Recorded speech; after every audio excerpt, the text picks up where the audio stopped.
বিভিন্ন দাবি দাবা নিয়ে প্রশাসনের দ্বারস্থ হলো অ্যাসোসিয়েশন ফর ভিজুয়ালি হ্যান্ডিক্যাপড। সংগঠনের পক্ষ থেকে শিলিগুড়ির হাসমি চক থেকে একটি মিছিল করে উত্তরকন্যার দিকে এগিয়ে যান, কিন্তু পুলিশ প্রশাসনের পক্ষ থেকে তিনবাত্তি মোড়ে তাদেরকে আটকে দেওয়া হয়। তারা সেখানেই পথ অবরোধ করে বিক্ষোভ করা শুরু করেন। পরবর্তীতে পুলিশ পরিস্থিতি সামলে নিয়ে 10 জনকে উত্তরকন্যার উদ্দেশ্যে যেতে বলেন। পরবর্তীতে 10 জন প্রতিবন্ধীকে নিয়ে যাওয়া হয় উত্তরকন্যার দিকে এবং তারা সেখানে একটি স্মারকলিপি জমা দেন।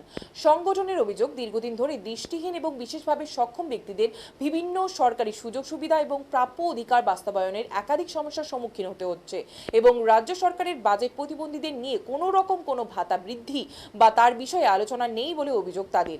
সেই সমস্যাগুলো দ্রুত সমাধানের দাবিতে প্রশাসনের হস্তক্ষেপ চাওয়া হয়েছে। সংগঠনের প্রতিনিধিরা আশা প্রকাশ করেন প্রশাসন বিষয়টি গুরুত্ব সহকারে বিবেচনা করে দ্রুত প্রয়োজনীয় পদক্ষেপ গ্রহণ করবে।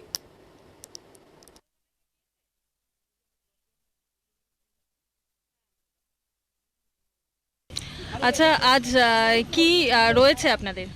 দেখুন ম্যাম, বিগত সরকার যখন বাজেট পেশ করেছিল তখন যখন রাজ্যের উন্নয়নের কথা বলে বাজেট পেশ করেছিল, বিশ্বাস করুন তখন প্রতিবন্ধীদের দূরে ঠেলে দিয়ে সেই বাজেটটা করা হয়েছিল। সেই উদ্দেশ্যে আমাদের আজকের এই ডেপুটেশন। এবং আপনাকে বলি, অন্যান্য ভাতাগুলো যুবসাথী থেকে অন্নপূর্ণা ভাণ্ডার সরকার করেছে 3000 টাকায়, কিন্তু বিশ্বাস করুন যাদের টাকাটা প্রয়োজন, আমরা যারা প্রতিবন্ধী অসহায়, যখন সরকার নিজে স্বীকার করছে যে এরা অসুরক্ষিত, সেই জায়গা থেকে সরকার আমাদের দিচ্ছে মাত্র 1500 টাকা।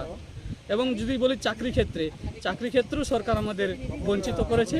সেই কারণেই আজকে আমাদের এই ডেপুটেশন। আপনারা তিনবাতি মোড় ব্লক করেছিলেন? একদম।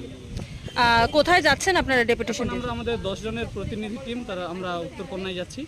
কোথা থেকে এই মিছিলটি শুরু হয়? এবং এটা আমাদের ভেনাস মোড় থেকে শুরু হয় এবং এখানে এসে আমরা মিছিলটা বর্তমানে বন্ধ রেখেছি। তিনবাতি মোড়ে পুলিশ কি আপনাদেরকে আটকে দেয়? হ্যাঁ, যখন আমরা তিনপাত্তি মোড়ে ঢোকার আগে আমাদের ব্যারিকেড দিয়ে পুলিশ আটকানো অত্যন্ত পুরো চেষ্টা করে আমাদের আটকানোর। আপনার নাম? আমার নাম বিমল মাহাতো।